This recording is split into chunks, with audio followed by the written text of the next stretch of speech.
ಬೆಂಗಳೂರಿನಿಂದ ಹೊರಟ ರಿಪಬ್ಲಿಕ್ ಕನ್ನಡದ ತಂಡ ಈಗ ಬಂದು ತಲುಪಿರೋದು ಉತ್ತರ ಪ್ರದೇಶದ ರಾಜಧಾನಿ ಲಕ್ನೋಗೆ. ಇಲ್ಲಿಂದ 3 ಗಂಟೆಗಳ ಪಯಣ ರಾಮನೂರಿಗೆ.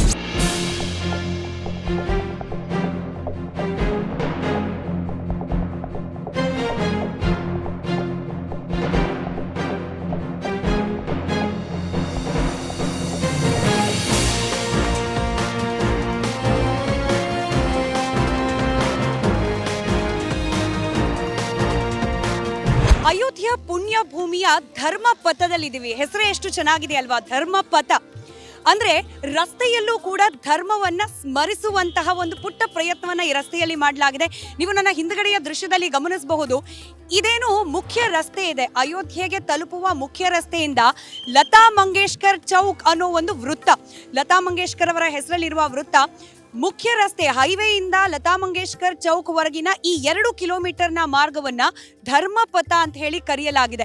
ಅಯೋಧ್ಯೆಯನ್ನ ಬೇರೆ ಬೇರೆ ಭಾಗಗಳಿಂದ ಕನೆಕ್ಟ್ ಮಾಡುವ 3 ಪ್ರಮುಖ ರಸ್ತೆಗಳಿಗೆ ವಿಶೇಷವಾದ ಹೆಸರನ್ನ ಕೊಡಲಾಗಿದೆ. ಒಂದು ರಾಜಪಥ, ಮತ್ತೊಂದು ಧರ್ಮಪಥ. ಈಗೇನು ನೀವು ಗಮನಿಸ್ತಿದ್ದೀರಿ, ಇದೇ ಆ ಧರ್ಮಪಥ. ಈ ಧರ್ಮಪಥದಲ್ಲಿ ಸೂರ್ಯ ಸ್ತಂಭಗಳನ್ನ, ವಿಶೇಷವಾಗಿ ಸೂರ್ಯ ಸ್ತಂಭಗಳನ್ನ ನಿರ್ಮಾಣ ಮಾಡಲಾಗಿದೆ. ಒಟ್ಟು 10 ಒಂದು ಬದಿಯಲ್ಲಿ, ಮತ್ತೊಂದು ಬದಿಯಲ್ಲಿ 10, ಈ ರೀತಿಯಾಗಿ 20 ಸೂರ್ಯ ಸ್ತಂಭಗಳನ್ನ ಇಲ್ಲಿ ನಿರ್ಮಾಣ ಮಾಡಲಾಗಿದೆ. ಮೇಲ್ಗಡೆ ಏನು ಹಳದಿ ಬಣ್ಣದಲ್ಲಿ ನೀವು ಗೋಲಾಕಾರದಲ್ಲಿ ಗಮನಿಸ್ತಾ ಇದ್ದೀರಿ, ಸೂರ್ಯನನ್ನ ಸಂಕೇತಿಸುವಂತಹ ಗೋಲಗಳು ಅವು.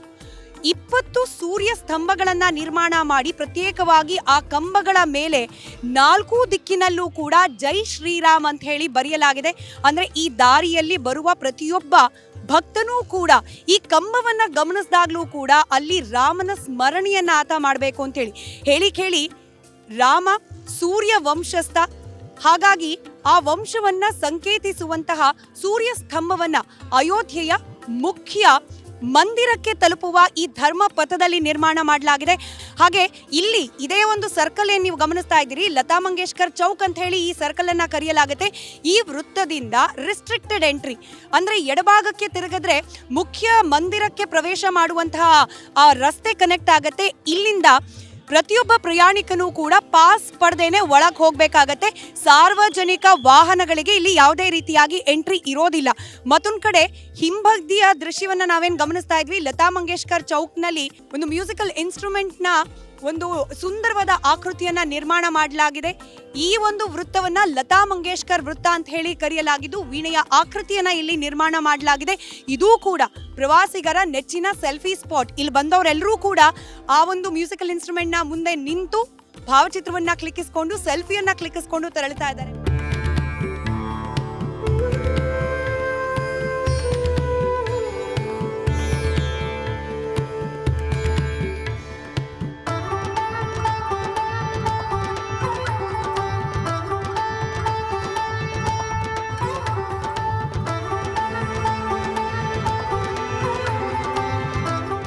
ನಾವೀಗ ಅಯೋಧ್ಯೆಯ ಸರಯೂ ನದಿಯ ತಟದಲ್ಲಿದ್ದೀವಿ. ಸರಯೂ ನದಿಗೆ ಐತಿಹಾಸಿಕ ಪೌರಾಣಿಕ ಹಿನ್ನೆಲೆ ಇದೆ.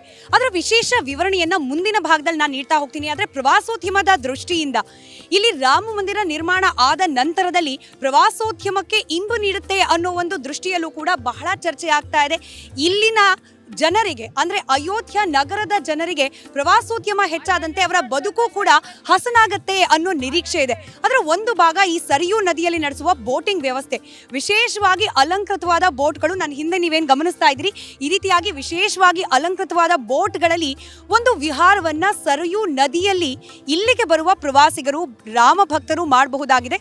ಪ್ರತಿ ವ್ಯಕ್ತಿಗೆ 120 ರಿಂದ 150 ರೂಪಾಯಿ ಚಾರ್ಜ್ ಮಾಡ್ತಾರಂತೆ. ಹಾಗಾದ್ರೆ ಯಾವ ರೀತಿ ಇರುತ್ತೆ ಬೋಟ್ನ ಸಂಚಾರ, ಹಾಗೆ ಎಷ್ಟು ಚಾರ್ಜ್ ಮಾಡ್ತಾರೆ ಅವರನ್ನೇ ಮಾತನಾಡಿಸೋ ಪ್ರಯತ್ನ ಮಾಡ್ತಾ ಹೋಗೋಣ. ಹಿಂದಿ ಬರುತ್ತೆ ಅವ್ರಿಗೆ, ಕನ್ನಡ ಬರೋದಿಲ್ಲ. ನಾನು ಅದನ್ನ ಕನ್ನಡಕ್ಕೆ ಅನುವಾದ ಮಾಡೋ ಪ್ರಯತ್ನ ಮಾಡ್ತಾ ಹೋಗ್ತೀನಿ. ನಿಮ್ಮ ಹೆಸರು? ಕಿತ್ನಾ ಚಾರ್ಜ್ ಕರೆಂಗೆ ಆಪ್? ಎಷ್ಟು ಚಾರ್ಜ್ ಮಾಡ್ತೀರಾ ಬೋಟಲ್ಲಿ? 60 रुपए मैक्सिमम 60 से 60 ही पड़ता, पूरा एक राउंड घुमा के लेके आते हैं. ಎಷ್ಟು ಟೈಮ್ ಸುತ್ತಿಸ್ತೀರಾ? ಕಿತ್ನಾ ಟೈಮ್? 10 से 15. ರಿಪಬ್ಲಿಕ್ ಕನ್ನಡ ಈಗಿರೋದು ರಾಮನ ಮೂರ್ತಿಯ ಪೂಜೆ ಈ ದಿನದವರೆಗೂ ನಡೀತಾ ಇರುವ ಜಾಗದ ಅತ್ಯಂತ ಸಮೀಪದಲ್ಲಿ. ಒಂದು ಕಡೆಯಲ್ಲಿ ನೂತನ ಭವ್ಯ ರಾಮ ಮಂದಿರ ನಿರ್ಮಾಣವಾಗ್ತಾ ಇದೆ, ಮತ್ತೊಂದು ಕಡೆಯಲ್ಲಿ ಸಾವಿರಾರು ವರ್ಷಗಳ ಹಿಂದೆ ಇದೇ ರಾಮನ ಮೂರ್ತಿಗೆ ಪೂಜೆಯನ್ನ ಸಲ್ಲಿಕೆ ಮಾಡಲಾಗ್ತಾ ಇತ್ತು ಅನ್ನೋ ವಿಚಾರ ಏನ್ ಪ್ರಸ್ತಾಪ ಆಗುತ್ತೆ. ಅದೇ ಮೂರ್ತಿಯನ್ನ ಈ ದಿನದಲ್ಲೂ ಕೂಡ ಇಟ್ಟು ಪೂಜೆಯನ್ನ ಸಲ್ಲಿಕೆ ಮಾಡ್ತಾ ಇರುವ ಜಾಗದಲ್ಲಿ ಯಾವ ಮೂರ್ತಿ ಇದ್ದ ದೇಗುಲವನ್ನ 1500 ದಶಕದಲ್ಲಿ ಬಾಬರನ ಸೇನಾಧಿಪತಿಗಳು ಧ್ವಂಸ ಮಾಡಿದ್ರು ಅನ್ನೋ ಇತಿಹಾಸ ಇದೆಯೋ? ಯಾವ ಮೂರ್ತಿ 1949ರಲ್ಲಿ ಬಾಬ್ರಿ ಮಸೀದಿಯ ಕಾಂಪೌಂಡ್ ನ ಒಳಗಡೆ ಪ್ರತ್ಯಕ್ಷ ಆಗಿತ್ತು ಅನ್ನೋ ಇತಿಹಾಸವಿದೆಯೋ? ಯಾವ ಮೂರ್ತಿಗೋಸ್ಕರ ಸಂಘರ್ಷ, ಯಾವ ಮೂರ್ತಿಗೋಸ್ಕರ ಹೋರಾಟ, ಯಾವ ಮೂರ್ತಿಗೋಸ್ಕರ ಪ್ರಾಣ ತ್ಯಾಗಗಳು ಆಗೋಯ್ತೋ ಅದೇ ಮೂರ್ತಿಗೆ ಪ್ರತಿನಿತ್ಯ ಪೂಜೆ ಸಲ್ಲಿಕೆ ಆಗ್ತಾ ಇರುವ ಜಾಗದ ಅತ್ಯಂತ ಸಮೀಪದಲ್ಲಿದ್ದೀವಿ. ಅಲ್ಲಿ ಯಾವ ರೀತಿಯಾಗಿ ಪ್ರತಿಷ್ಠಾಪನೆ ಆಗಿದೆ ರಾಮನ ಮೂರ್ತಿ, ಹಾಗೆ ಪೂಜೆ ಯಾವ ರೀತಿ ಆಗುತ್ತೆ ಅದರ ವಿವರವನ್ನ ನಿಮ್ಮ ಮುಂದಿಡುವ ಪ್ರಯತ್ನವನ್ನ ಮಾಡ್ತಾ ಇದೆ ರಿಪಬ್ಲಿಕ್ ಕನ್ನಡ.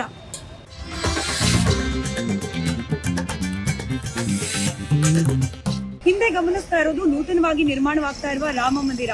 ಆದ್ರೆ ಈ ಭಾಗದಲ್ಲಿ ನಾವು ಗಮನಿಸಿದ್ರೆ ಸದ್ಯಕ್ಕೆ ರಾಮಲಲ್ಲನನ್ನ ಈ ಭಾಗದಲ್ಲಿ ಒಳಗೆ ಇರಿಸಲಾಗಿದೆ. ಇಲ್ಲಿ ಸಾರ್ವಜನಿಕರ ಪ್ರವೇಶಕ್ಕೆ ಕಂಪ್ಲೀಟ್ ಆಗಿ ನಿರ್ಬಂಧ. ಸದ್ಯಕ್ಕೆ ಅದೇ ಜನವರಿ 22ರ ನಂತರದಲ್ಲಿ ನನ್ನ ಹಿಂಭಾಗದಲ್ಲಿ ನಿರ್ಮಾಣವಾಗ್ತಾ ಇರುವ ನೂತನ ಭವ್ಯ ಮಂದಿರದಲ್ಲಿ ಶ್ರೀರಾಮನ ಪ್ರತಿಷ್ಠಾಪನೆ ಆಗುತ್ತೆ. ನೂತನ ಮಂದಿರದ ಲೋಕಾರ್ಪಣೆ ಆಗುತ್ತೆ.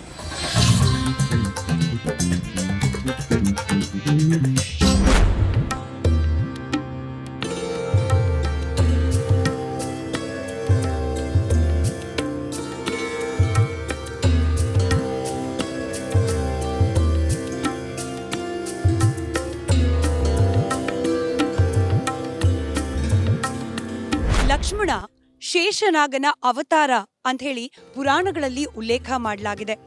ದಶರಥ ಮಹಾರಾಜನ ಪತ್ನಿ ಸುಮಿತ್ರೆ ಹಾಗೆ ದಶರಥ ದಂಪತಿಯ ಪುತ್ರ ಲಕ್ಷ್ಮಣ.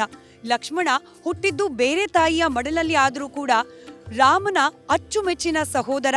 ಹಾಗೆ ರಾಮನ ಬಂಟ ಹನುಮಂತ ಎಷ್ಟು ರಾಮನನ್ನ ಆರಾಧಿಸಿದ್ನೋ, ಎಷ್ಟು ಆಪ್ತನನ್ನಾಗಿಸಿಕೊಂಡಿದ್ನೋ ಅಷ್ಟೇ ಲಕ್ಷ್ಮಣ ಹಾಗೆ ರಾಮರ ಬಾಂಧವ್ಯದ ಬಗ್ಗೆ ಕೂಡ ಮಾತನಾಡಲಾಗುತ್ತೆ.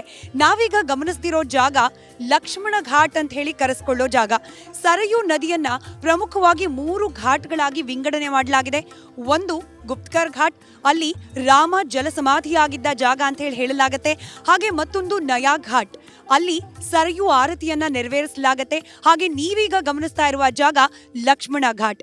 ಯಾಕೆ ಈ ಜಾಗಕ್ಕೆ ಲಕ್ಷ್ಮಣ ಘಾಟ್ ಅನ್ನೋ ಹೆಸರು ಬಂತು, ಹಾಗೆ ಲಕ್ಷ್ಮಣನಿಗೂ ಹಾಗೆ ಈ ಜಾಗಕ್ಕೂ ಇರೋ ಸಂಬಂಧ ಏನು, ಅದ್ರ ಬಗ್ಗೆ ಕೂಡ ವಿವರಣೆಯನ್ನ ನೀಡ್ತಾ ಹೋಗ್ತೀನಿ. ಅದರಲ್ಲೂ ಈ ಘಾಟ್ ಅನೇಕ ದಿನಗಳಿಂದ ಅಭಿವೃದ್ಧಿಯನ್ನೇ ಕಂಡಿರಲಿಲ್ಲ. ಇದೊಂದು ಜಾಗ ಇದೆ ಅಂತ ಹೇಳಿ ಪುರಾಣದಲ್ಲಿ ಉಲ್ಲೇಖ ಇದ್ರೂ ಕೂಡ ಹೆಚ್ಚಿನ ಅಯೋಧ್ಯೆಗೆ ಬರೋ ರಾಮ ಭಕ್ತರಿಗೆ ಈ ಜಾಗದ ಪರಿಚಯ ಇರಲಿಲ್ಲ. ಈಗ ರಾಮ ಜನ್ಮಭೂಮಿಯಲ್ಲಿ ರಾಮ ಮಂದಿರ ನಿರ್ಮಾಣವಾಗ್ತಿರೋ ಸಂದರ್ಭದಲ್ಲಿ ಈ ಲಕ್ಷ್ಮಣ ಘಾಟ್ ಅನ್ನ ಕೂಡ ಅಭಿವೃದ್ಧಿಗೊಳಿಸಲಾಗ್ತಿದೆ. ಹಾಗಾದ್ರೆ ಯಾಕೆ ಈ ಜಾಗವನ್ನ ಲಕ್ಷ್ಮಣ ಘಾಟ್ ಅಂತ ಕರೀತಾರೆ ವಿವರಿಸ್ತೀನಿ. ಪುರಾಣಗಳ ಉಲ್ಲೇಖದ ಪ್ರಕಾರ ರಾಮನ ಅವತಾರ ಅಂತಿಮ ಘಟ್ಟಕ್ಕೆ ಬಂದ ಸಂದರ್ಭದಲ್ಲಿ ಆತನನ್ನ ಕರ್ಕೊಂಡು ಹೋಗ್ಲಿಕ್ಕೆ ಖುದ್ದು ಯಮಧರ್ಮರಾಜ ಅಯೋಧ್ಯೆಗೆ ಬಂದಿರ್ತಾನೆ. ಆಗ ರಾಮ ಹಾಗೆ ಯಮನ ನಡುವೆ ಒಂದು ಗುಪ್ತ ಮಾತುಕತೆ ನಡೀತಾ ಇರುತ್ತೆ. ಈ ಮಾತುಕತೆಗೆ ಯಾರು ಅಡ್ಡಿಪಡಿಸಬಾರ್ದು ಅನ್ನೋ ಕಾರಣಕ್ಕೆ ಆ ಒಂದು ಕೊಠಡಿಯ ದ್ವಾರದ ಬಳಿಯಲ್ಲಿ ಲಕ್ಷ್ಮಣನನ್ನ ಕಟ್ಟಾಗ್ನಿಯನ್ನ ನೀಡಿ, ನನ್ನ ಹಾಗೆ ಯಮನ ಮಾತುಕತೆ ನಡುವೆ ಯಾರು ಬರ್ದೇ ಇರೋ ರೀತಿಯಲ್ಲಿ ನೋಡ್ಕೋ ಅಂತ ಹೇಳಿ ಲಕ್ಷ್ಮಣನನ್ನ ಕಾವಲಿಗೆ ನಿಲ್ಸಿರ್ತಾನೆ ರಾಮ. ಅದೇ ಸಂದರ್ಭಕ್ಕೆ ಕೋಪಿಷ್ಟ ಮುನಿಗಳು ಅಂತ ಹೇಳಿ ಹೆಸರುವಾಸಿಯಾಗಿದ್ದ ದೂರ್ವಾಸರು ಅಲ್ಲಿಗೆ ಬರ್ತಾರೆ. ರಾಮನನ್ನ ಭೇಟಿಯಾಗ್ಲಿಕ್ಕೆ ಬಿಡು ಅಂತ ಹೇಳಿ ಲಕ್ಷ್ಮಣನನ್ನ ಒತ್ತಾಯಿಸ್ತಾರೆ.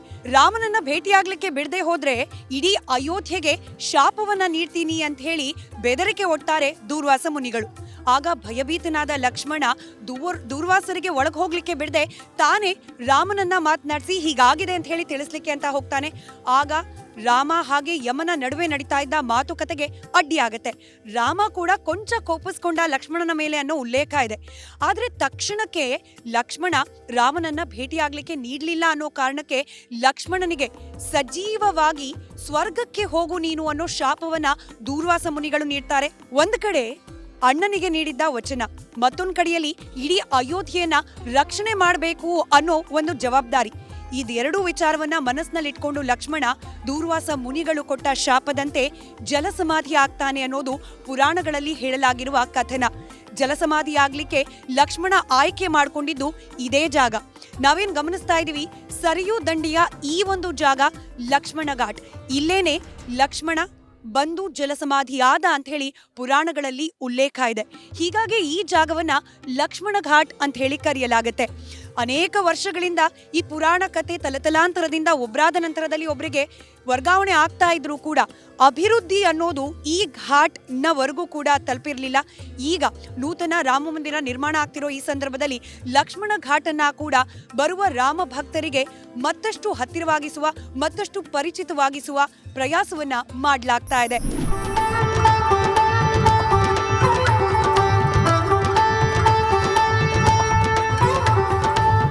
ನಾನೀಗ ಇರೋ ಜಾಗ ಬಹಳಷ್ಟು ಮಂದಿಗೆ ಗೊತ್ತಿರದ ಜಾಗ.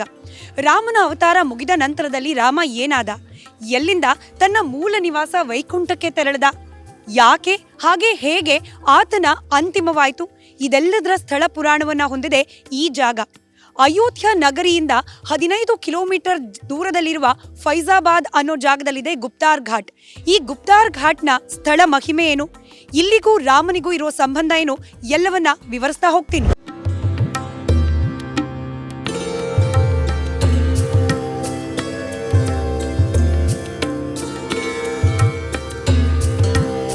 ರಾಮಾಯಣ ಹಾಗೆ ರಾಮಚರಿತ ಮಾನಸದಲ್ಲಿ ಉಲ್ಲೇಖ ಆಗಿರೋ ರೀತಿಯಲ್ಲಿ ಯಾವಾಗ ಜಾನಕಿ ಅಂದ್ರೆ ಸೀತಾಮಾತೆ ತನ್ನನ್ನು ತಾನು ಅಗ್ನಿಗೆ ಸಮರ್ಪಿಸಿಕೊಳ್ತಾಳೆ, ಆ ಕ್ಷಣವೇ ಸೀತೆಯನ್ನ ಬಿಟ್ಟಿರೋಕೆ ಸಾಧ್ಯವಾಗದ ರಾಮ ಪ್ರಾಣತ್ಯಾಗವನ್ನ ಮಾಡುವ ನಿರ್ಧಾರವನ್ನ ಮಾಡ್ತಾನೆ. ಸೀತೆಯನ್ನ ಅಗಲಿದ ನಂತರದಲ್ಲಿ ರಾಮ ತನ್ನ ಮನಸ್ಸಿನ ಖೇದವನ್ನ, ದುಃಖವನ್ನ ಮರೆಯುವ ಕಾರಣಕ್ಕೆ ಹಾಗೆ ತನ್ನಿಂದಾದ ಅಪಚಾರಗಳಿಂದ ಒಂದಷ್ಟು ಪಾಪ ಪರಿಹಾರವನ್ನ ಮಾಡಿಕೊಳ್ಳುವ ಅರ್ಥವಾಗಿ ಅನೇಕ ಯಜ್ಞ ಯಾಗಾದಿಗಳನ್ನ ನೆರವೇರಿಸ್ತಾನೆ. ಅಶ್ವಮೇಧ ಯಾಗ ಹಾಗೆ ವಾಜಪೇಯ ಯಾಗ, ಈ ಯಾಗಗಳನ್ನ ನೆರವೇರಿಸ್ತಾ ತನ್ನ ಮುಂದಿನ ಜೀವಿತಾವಧಿಯನ್ನ ಮುಂದುವರಿಸ್ತಾನೆ ರಾಮ ಅನ್ನೋ ಉಲ್ಲೇಖ ಇದೆ. ಯಾವಾಗ ರಾಮನ ಭೂಲೋಕದ ಯಾತ್ರೆಯ ಅವಧಿ ಮುಗಿಯತ್ತೆ, ಆಗ ಖುದ್ದು ಯಮಧರ್ಮರಾಜ ಒಬ್ಬ ಮುನಿಯ ಬ್ರಾಹ್ಮಣನ ವೇಷದಲ್ಲಿ ಅಯೋಧ್ಯೆಗೆ ಆಗಮಿಸ್ತಾನೆ ಅನ್ನೋ ಉಲ್ಲೇಖ ಇದೆ. ಆ ಸಂದರ್ಭದಲ್ಲಿ ರಾಮನಿಗೆ ಈ ಲೋಕದ ಯಾತ್ರೆಯ ಅವಧಿ ಮುಗಿದಿದೆ ಅಂತ ಹೇಳಿ ಉಲ್ಲೇಖ ಮಾಡ್ತಾನೆ ಖುದ್ದು ಯಮಧರ್ಮರಾಜ. ಆಗ ರಾಮ ತನ್ನ ರಾಮಾವತಾರವನ್ನ ಸಮಾಪ್ತಿಗೊಳಿಸಲಿಕ್ಕೆ ಆಯ್ಕೆ ಮಾಡಿಕೊಂಡ ಜಾಗವೇ ಸರಯೂ ನದಿಯ ಈ ಭಾಗ ಗುಪ್ತಾರ್ ಘಾಟ್. ನೀವೇನು ದೃಶ್ಯದಲ್ಲಿ ಗಮನಿಸ್ತಾ ಇದ್ದೀರಿ, ಇದೇ ಜಾಗದಲ್ಲಿ ರಾಮ ಆಗಮಿಸಿ ತನ್ನ ರಾಮನ ಅವತಾರವನ್ನ ಸಮಾಪ್ತಿಗೊಳಿಸ್ತಾ ಅನ್ನೋದು ಉಲ್ಲೇಖ ಇದೆ. ಹೀಗಾಗಿ ಈ ಜಾಗವನ್ನ ಅತ್ಯಂತ ಪವಿತ್ರ ಕ್ಷೇತ್ರ, ಅತ್ಯಂತ ಪವಿತ್ರ ಸ್ಥಳ ಅಂತ ಹೇಳಿ ಪುರಾಣಗಳಲ್ಲಿ ಉಲ್ಲೇಖ ಮಾಡಲಾಗಿದೆ. ಮನುಷ್ಯನ ಅವತಾರದಲ್ಲಿದ್ದ ಶ್ರೀರಾಮಚಂದ್ರ ತನ್ನ ರಾಮನ ಅವತಾರವನ್ನ ಮುಗಿಸಿ ವೈಕುಂಠಕ್ಕೆ ತೆರಳೋ ಸಂದರ್ಭದಲ್ಲಿ ಇದೇ ಜಾಗದಲ್ಲಿ ನೀವೇನ್ ಗಮನಿಸ್ತಾ ಇದ್ದೀರಿ, ಇದೇ ಜಾಗದಲ್ಲಿ ಮತ್ತೆ ಚತುರ್ಭುಜ ದಾರಿಯಾಗಿ ಮಹಾವಿಷ್ಣುವಿನ ಅವತಾರದಲ್ಲಿ ಇಲ್ಲಿಂದ ವಿಮಾನದಲ್ಲಿ ದೇವತೆಗಳು ತಂದಿದ್ದ ವಿಮಾನದಲ್ಲಿ ವೈಕುಂಠದ ಕಡೆಗೆ ಪ್ರಸ್ಥಾನನಾದ ಅಂತ ಹೇಳಿ ಉಲ್ಲೇಖ ಮಾಡಲಾಗುತ್ತೆ. ದುರಂತ ಅಂತಂದ್ರೆ ಬಹಳಷ್ಟು ಮಂದಿಗೆ ಈ ದಿನದವರೆಗೂ ಕೂಡ ಈ ಗುಪ್ತಾರ್ ಘಾಟ್ನ ಸ್ಥಳ ಪುರಾಣದ ಬಗ್ಗೆ, ಇಲ್ಲಿನ ಐತಿಹ್ಯದ ಬಗ್ಗೆ ಮಾಹಿತಿ ಇಲ್ಲ. ರಿಪಬ್ಲಿಕ್ ಕನ್ನಡ ಇವತ್ತು ಕನ್ನಡದ ವೀಕ್ಷಕರಿಗೆ ಶ್ರೀರಾಮನ ಅವತಾರದ ಅಂತಿಮ ಘಟ್ಟ ಎಲ್ಲಿ ಹಾಗೆ ಹೇಗಾಯ್ತು ಅನ್ನೋದರ ವಿವರಣೆಯನ್ನ ಕೂಡ ನೀಡ್ತಾ ಇದೆ.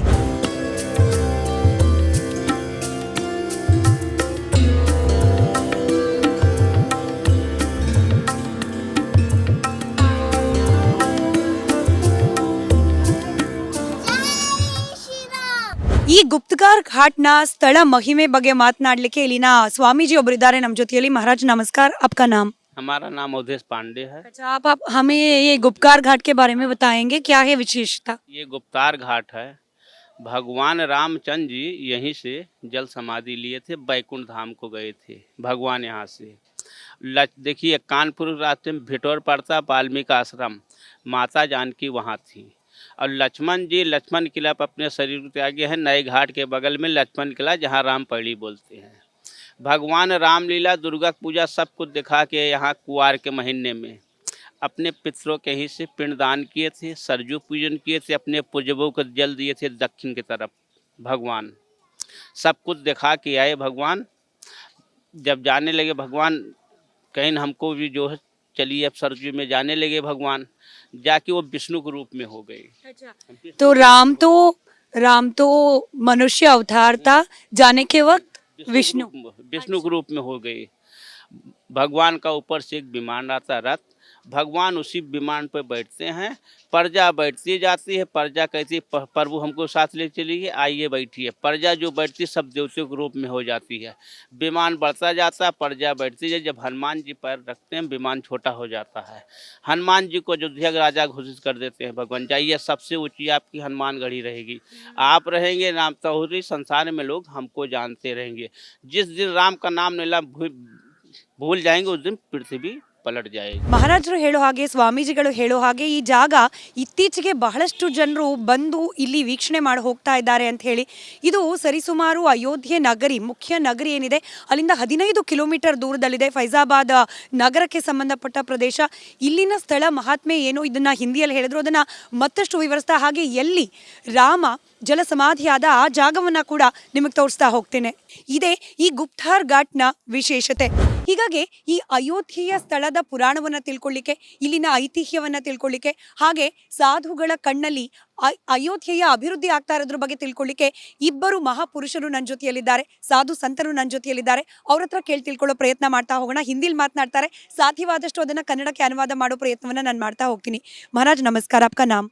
महंत आचार्य सीताराम दास, अयोध्या साकेत भवन। अयोध्या पर राम जन्मभूमि पर ये भव्य भवन निर्माण वो दशकों का सपना है, आज साकार हो रहा है, क्या महसूस करते हैं आप? देखिए, आज से नहीं 500 वर्षों के बाद, सतत निरंतर प्रयास के बाद, 77 बार लड़ाई लड़ने के बाद हम लोग जो है 500 वर्षों के बाद अयोध्या में भव्य दिव्य और ऐतिहासिक मंदिर बन रहा है। और 22 जनवरी 2024 में आदरणीय प्रधानमंत्री श्री नरेंद्र दामोदर दास मोदी जी के कर कमलों द्वारा भगवान की नूतन भव्य और विश्व के ऐतिहासिक मंदिर में प्राण प्रतिष्ठा होगा। अलौकिक है, हर्ष है, उल्लास है, आनंद है। अयोध्या को जिस प्रकार से माननीय सुश्री मुख्यमंत्री जी ने सजाने और संवारने का कार्य किया गया है, अयोध्या का सर्वांगीण विकास हो रहा है। अयोध्यावासी गौरवान्वित महसूस कर रहे हैं। पूरे अयोध्यावासी ने, पूरे विश्व के लोगों का नज़र अयोध्या के ऊपर है। जिस प्रकार से अयोध्या के डेवलपमेंट माननीय सुश्री मुख्यमंत्री ने किया और पूर्व में जो इसकी झांकी का प्रदर्शित करने का कार्य किया, दीपोत्सव के माध्यम से अपने ही गिनीज बुक वर्ल्ड का रिकॉर्ड तोड़ते हुए 21 लाख दीपक के द्वारा अयोध्या को जगमगाने का कार्य किया गया।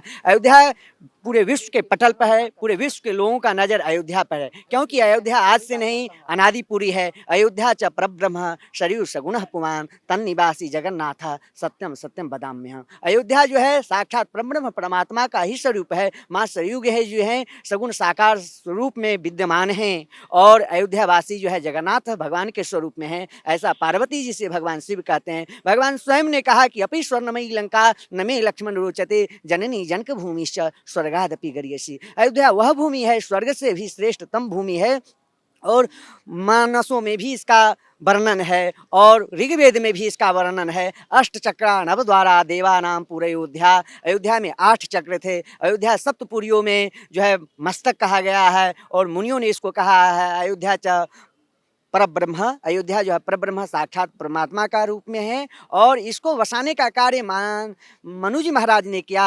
अयोध्या नाम नगरी तत्रालोक विश्रुतः मनुना मानवेंद्रेण या पुरी निर्मिता स्वयं। इसको प्रथम मनु जी ने अयोध्या को वसाने का कार्य किया, और आज यशस्वी मुख्यमंत्री ने अयोध्या को जो विकास का कार्य किया है, आज से पूर्ववर्ती सरकारों ने अयोध्या को उपेक्षित रखा। अयोध्या आने से लोग कतराते थे, जय श्री राम बोलने से उनको जेल भेज दिया जाता था। आज वही लोगों के आनंद है, हर्ष है, उत्साह है, भगवान के नाम संकीर्तन। और यशस्वी मुख्यमंत्री ने निर्देशन भी दिया है कि जब भगवान भव्य और दिव्य मंदिर में प्राण प्रतिष्ठा होगा, उससे पूर्व समस्त मष्ट मंदिरों में जो है सांस्कृतिक कार्यक्रम, भजन, भागवत कथा, हमारे आदरणीय जगतगुरु श्री रामभद्राचार्य जी महाराज 14 जनवरी से हनुमत महायज्ञ कर रहे हैं।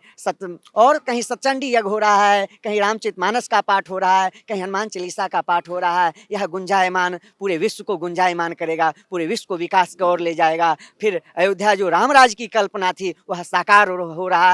हम लोग सब बहुत ही गौरवान्वित हैं, बड़ा ही आनंद है, हर्ष है, उल्लास है, जितना कहा जाए उतना कम है। क्योंकि अवधपुरी मम प्रिय प्रिय सो यह प्रसंग जाने को अवध के समान जो है प्रिय कोई नहीं है। इस प्रसंग को कोई कोई जानता है। अवधपुरी मम पुरी सुहावनी उत्तर दिशा वह सरयू पावनी। अयोध्या के उत्तर दिशा में माँ सरयू खल खल निनाद कर रही है। अयोध्या की उत्तर दिशा में सरयू जो है यह इक्ष्वाकु वंश को बढ़ाने वाले हैं। जननी सरयुग देवी त्वज्जलम ब्रह्मलोकात् क्षितितलमुपनीतम ब्रह्मपुत्र सभेन विमलमति वसिष्ठेन आत्मनो योग शुद्धे रघुवर कुल वृद्धे राम गंगे प्रसिद्धा। आप जहाँ पे बैठे हैं इसकी इतनी महिमा है, इतनी महिमा है। कोटि कल्प काशी वसे मथुरा कल्प हजार, एक निमिष सरयुग जी वसे तुले न तुलसीदास। जितना कहा जाए उतना कम है। 1000 मुख से शारदा जी भी अयोध्या की बखान करना चाहें तो वह भी बखान नहीं कर सकते हैं। 1000 मुख से 2000 जिह्वा से शेष जी अगर अयोध्या की महिमा मंडित करना चाहें तो वह भी नहीं कर सकते हैं। अनेक पुराणों में, उपनिषदों में, वेदों में, शास्त्रों में, वेदांगों में अयोध्या की महिमा मंडित किया गया है। जितना कहा जाए उतना कम है। हर्ष है, आनंद है, उल्लास है। सभी लोग हर्षित, आनंदित हैं, उल्लासित हैं। जय श्री राम। ಯಾವ ಭೂಮಿಯಲ್ಲಿ ಜೈ ಶ್ರೀರಾಮ್ ಅನ್ಲಿಕ್ಕೆ ಭಯ ಪಡುವ ವಾತಾವರಣವಿತ್ತು, ಯಾವ ಭೂಮಿಯಲ್ಲಿ ಜೈ ಶ್ರೀರಾಮ್ ಅಂದ್ರೆ ಜೈಲಿಗೆ ಕಳಿಸುವ ಸಂಪ್ರದಾಯವಿತ್ತು, ಅದೇ ಭೂಮಿಯಲ್ಲಿ ಇದೀಗ ನವ್ಯ ಭವ್ಯ ಮಂದಿರ ನಿರ್ಮಾಣವಾಗ್ತಾ ಇರೋದು ರಾಮ ಭಕ್ತರಲ್ಲಿ ಬಹಳಷ್ಟು ಹರ್ಷವನ್ನ ತಂದಿದೆ ಅಂತ ಹೇಳ್ತಿದ್ರು. ಹಾಗೆ ಈ ಪುಣ್ಯ ಭೂಮಿಯ ಅಯೋಧ್ಯೆಯ ಉಲ್ಲೇಖ ವೇದ ಪುರಾಣಗಳಲ್ಲಿದೆ. ಇಲ್ಲಿನ ಒಂದೊಂದು ಇಂಚು ಭೂಮಿಯ ಬಗ್ಗೆ ಕೂಡ ಅದರ ವೈಶಿಷ್ಟ್ಯತೆ ಬಗ್ಗೆ ನಮ್ಮ ಪುರಾಣಗಳಲ್ಲಿ ಉಲ್ಲೇಖಗಳಿದೆ. ಹೀಗಾಗಿ ಇಂಥ ಭೂಮಿಯ ಅಭಿವೃದ್ಧಿ ಆಗ್ತಾ ಇರೋದು, ಇಂದಿನ ಸರ್ಕಾರ ಆ ಅಭಿವೃದ್ಧಿಯ ಪಣ ತೊಟ್ಟಿರೋದು ಸಾಧು ಸಂತರಿಗೆ ಹರ್ಷವನ್ನ ತಂದಿದೆ ಅನ್ನೋದು ಇವರ ಮಾತಾಗಿತ್ತು. ಮತ್ತೊಬ್ಬರಿದ್ದಾರೆ, ಅವ್ರ ಹತ್ರ ಕೂಡ ಅಯೋಧ್ಯೆಯ ವೈಶಿಷ್ಟ್ಯತೆ ಬಗ್ಗೆ, ರಾಮನ ಬಗ್ಗೆ ತಿಳ್ಕೊಳ್ಳೋ ಪ್ರಯತ್ನ ಮಾಡೋಣ. ರಾಮ ಅನ್ನೋದು ಕೇವಲ ಒಂದು ನಾಮವಲ್ಲ. ರಾಮ ನಮ್ಮ ಸಂಸ್ಕೃತಿಯ ಪ್ರತಿಬಿಂಬ. ರಾಮ ನಮ್ಮ ಧರ್ಮದ ಸಂಕೇತ. ಹಾಗೆ ಅಯೋಧ್ಯೆ ನಮ್ಮ ಧಾರ್ಮಿಕ ಸಂಸ್ಕೃತಿಯ ಶಕ್ತಿಪೀಠ. ಹಾಗಾದ್ರೆ ರಾಮ ಯಾರು? ರಾಮ ಒಬ್ಬೊಬ್ಬರಿಗೆ ಒಂದೊಂದು ಸ್ವರೂಪ. ಮಂತ್ರನ ಕೇಳೋಣ, ರಾಮ ಅಂದ್ರೆ ಯಾರು ಅಂತ ಹೇಳಿ. ಮಾಂಜಿ, राम कौन है? किसी के लिए राम तो महाराजा है, किसी और के लिए राम तो मर्यादा पुरुषोत्तम है, और किसी के लिए राम एक आदर्श पुत्र है. आप बताइए राम कौन है? देखिए, हमारे प्रभु श्री राघवेंद्र सरकार को एक्चुअल में देखा जाए तो राम मतलब राष्ट्र होता है, माँ मतलब मंगल होता है। जो राष्ट्र का मंगल करे उसी का नाम राम है। Ram is not God in the sense of India but although you can say Ram means राष्ट्र, माँ मीन्स मंगल। राष्ट्र मंगल इज नोन एज राम। जो राष्ट्र का मंगल करने की क्षमता रखे वो हमारे राम हैं। और राम जो हैं ये विग्रहवान धर्म है, लेकिन वो कौन से धर्म हैं? राम राष्ट्र धर्म है, राम देश धर्म है, राम राम राम के प्रति, राष्ट्र के प्रति प्रेम है। जगत पिता सब राम बखाना। राम जगत के पिता हैं, सारे संसार के पिता हमारे भगवान राम हैं और पालन भी करते हैं। हमारे राम जी के अंदर ये कोई भेदभाव नहीं है कि कोई नीचा है, कोई ऊंचा है, कोई छोटा है, कोई बड़ा है। राम जी 14 साल के बीच में जाकर के केवट से जो है नाव मांगते हैं। मैंने वो परम पिता परमेश्वर श्री राघवेंद्र सरकार आज केवट से भी नाम मांगते हैं कि मागी नाम न केवट आना और कहाँ ही तुम्हारे मरम में जाना। केवट से मांगते हैं परमाता राघवेंद्र सरकार। आगे जाते हैं तो कोल किरात भिल वनवासियों के दरवाजे पहुंच करके वहां प्रसादी पाते हैं कि कोल किरात भिल वनवासी और मधुसूचि सुंदर स्वाद सुधासी। आगे जाते हैं तो सड़ा गला मांस खाने वाला जो है जटायु है, जो जिसने कभी राम भजन किया ही नहीं है, पूजा किया ही नहीं है, दर्शन किया नहीं है, लेकिन उसने ये काम किया है, भारत की बेटी की रक्षा किया है। सीते पुत्री करहूं जनित्रासा करिहूं जात धन करनासा। ऐसे गीधराज जटायु को कहते हैं कि ये मेरा बाप है। गीध देह तजी धरि हरि रूपा भूषण बहुपट पीत अनूपा। श्यामल गात विशाल भुज चारी अस्तुति करत नयन बहबारी। तो हमारे परमात्मा नाम को कुछ लोग जाति में बांट रहे हैं, कुछ लोग भेद में बांट रहे हैं, कुछ धन में बांट रहे हैं। ये अयोध्या में जो राम मंदिर बन रहा है ये वास्तव में राष्ट्र मंदिर है। ये क्या है? ये राष्ट्र मंदिर है। और अयोध्या में ये जो उत्साह की बातें करते हैं कि बहुत उत्साह है, ये अच्छी बात है, लेकिन इसमें लोग राजनीति मत करें। अयोध्या में राम जन्मभूमि निर्माण जो हो रहा है ये स्वर्णिम नहीं है, इसको स्वर्णिम कहना बेकार है। यह रक्तरंजित इतिहास का फल है।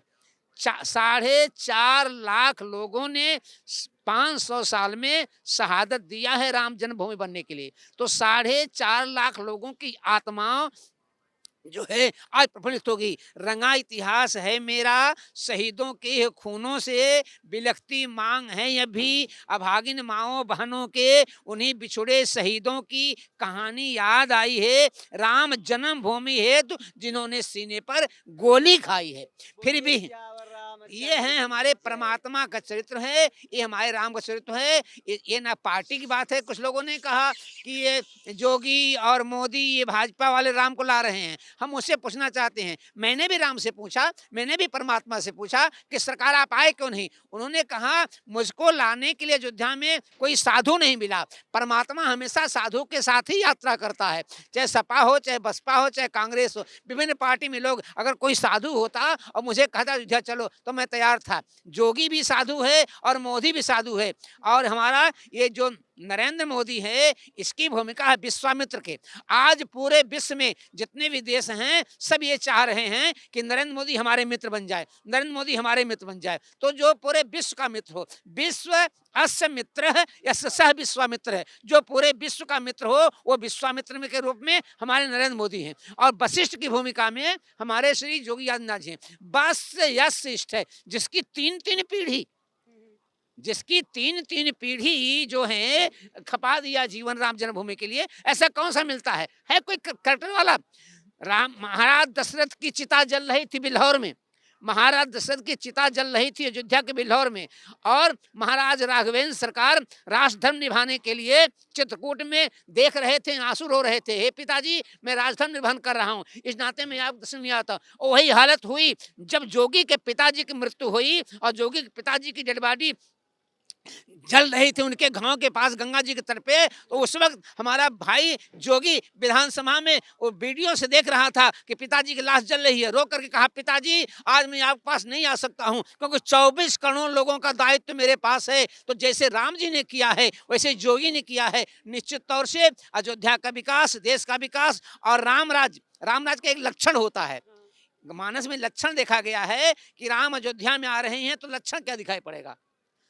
राम अयोध्या में आ रहे हैं, लक्षण क्या है कि अवधपुरी प्रभु आवत जानी। अयोध्या में राम जी आ रहे हैं कैसे जाना जाए, एक क्वेश्चन है।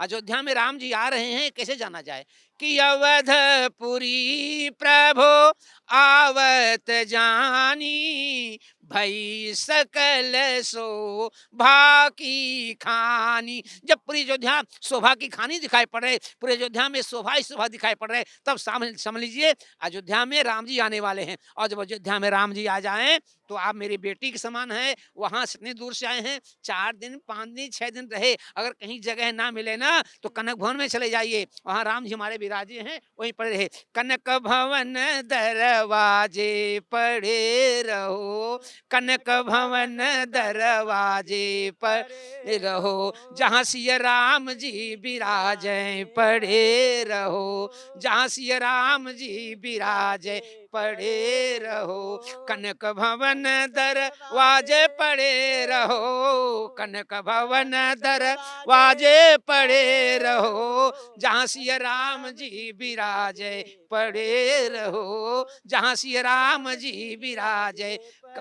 कल मुझे एक साधु मिला, वो नाच रहा था। हमने कहा महाराज नाच क्यों रहे हो? कहा ऐसे नाच रहा हूँ, लग रहा है कि हमारा राघव, लग रहा है कि हमारा राम जो है बकैया चल करके मेरे पास आ रहा है और मुझसे कहना मुझे उठा लीजिए। हमने कहा तो आपके मन में क्या है? तो नाच के कहने लगा कि असमन होला उठाए ले कनिया, असमन होला उठाए ले कनिया, असमन होला हो असमन होला, असमन होला हो असमन होला उठाए ले कनिया, असमन होला उठाए ले। तो सब संत नाच रहे हैं, महंत नाच रहे हैं, अयोध्या नाच रही है। इस नाते आपका, आपके चैनल को बहुत बहुत सा धन्यवाद। निश्चित तौर से आप भाग्यशाली हैं कि अयोध्या में आपका कोई संबंध प्रभु राम से रहा होगा, बहन का संबंध रहा होगा या बेटी का संबंध होगा। आज आप अपने भाई के यहाँ पहुंचे हैं, अपने पिता के यहाँ पहुंचे हैं। आपको भी हम अयोध्या के संत जगत गुरु रामानुजाचार्य जीयर स्वामी एक करपात्री आपको बहुत बहुत आशीर्वचन प्रदान करता है। धन्यवाद धन्यवाद। जय श्री राम। अयोध्या आना समय के बाद ಅಯೋಧ್ಯೆಗೆ ಈ ಪರ್ವ ಕಾಲದಲ್ಲಿ ಕಾಲಿಡ್ಲಿಕ್ಕೂ ಕೂಡ ಸೌಭಾಗ್ಯ ಬೇಕು ಅನ್ನೋದು ಸಾಧು ಸಂತರ ಮಾತಾಗಿದೆ. ಯಾವ ನೆಲದಲ್ಲಿ ಸಾಧು ಸಂತರು ಸಂತುಷ್ಟರಾಗಿರ್ತಾರೆ, ಯಾವ ನೆಲದಲ್ಲಿ ಅಬಾಲ ವೃದ್ಧರು ಸಂತೋಷದಿಂದಿರ್ತಾರೆ, ಆ ರಾಜ್ಯ ಮಾತ್ರ ರಾಮರಾಜ್ಯವಾಗ್ಲಿಕ್ಕೆ ಸಾಧ್ಯ. ಅಂತಹ ಪರ್ವಕಾಲ ಈಗ ಕೂಡಿ ಬಂದಿದೆ. ಹಾಗಾಗೇನೆ ಅಯೋಧ್ಯೆಯಲ್ಲಿ ರಾಮನ ಅವತಾರ ಮತ್ತೆ ಕಾಣ್ಲಿಕ್ಕೆ ಸಿಗ್ತಿದೆ ಅನ್ನೋದು ಸಾಧು ಸಂತರ ಮಾತಾಗಿದೆ.